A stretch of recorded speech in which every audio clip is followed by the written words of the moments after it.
Hi everyone, I just wanted to check in with you. We're here at week 5 already, and that's really exciting. This week you'll be doing peer review for two of your peers' rough drafts, and those are of course due this week on Thursday. So our regular kind of deadlines that we have set there. And so once you get that feedback, you receive that feedback, you're going to want to really kind of go through and see what your peers said about your writing and decide what it is that you're going to use during the revision process. It's really important that you kind of see if there's any kind of trend or pattern between the two peer reviews that you get. And I'm also going to be kind of going through and looking at some of the reviews that the whole class gets as a whole, and try to address some of those issues or some of those responses.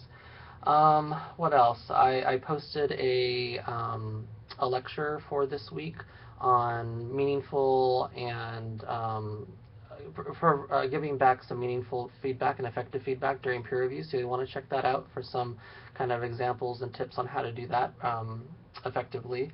I've also moved the Turnitin tool that you turn in your rough draft from week 4 to week 5 because I have to keep that same tool for the peer review.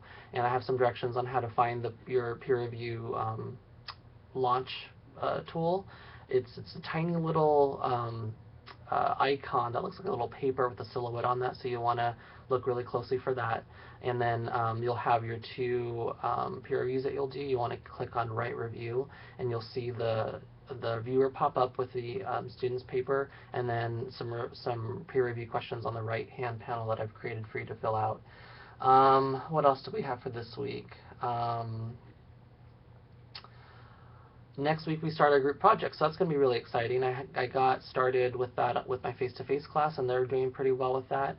It's always kind of a shift for the online class, of course, but last semester they seemed to pull through really well. I think a tip that I got from last semester this semester is to get kind of a preview started. So I've loaded the article that you're going to use for part 1 of that group project. So it would be best if you kind of get a head start on that reading, on that article that I've posted, which is also at the bottom of this week's lesson plan. Other than that, I think that things seem to be going pretty well. I've met with a couple students in my office during my office hours for this essay, and to really get an understanding of what the prompt is asking. So good job on that for those of you who were able to do it. And if not, we're going to have more opportunities for that to meet with me either in person or via Skype or phone. So do look forward to that. All right, have a good week, and I'll talk to you soon.